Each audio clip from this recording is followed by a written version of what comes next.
জাবিতে সনাতন বিদ্যার্থী সংসদের নতুন কমিটি ঘোষণা। সবাইকে শুভেচ্ছা। আপনারা দেখছেন দৈনিকশিক্ষা.com। সঙ্গে আছি আমি জাবের মাহমুদুল।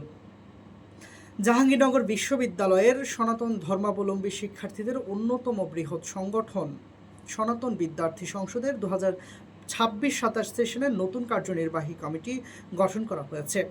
এতে সভাপতি শ্রী স্বপন চন্দ্র রায় এবং সাধারণ সম্পাদক শ্রী হৃদয় হাজরা নির্বাচিত হয়েছেন।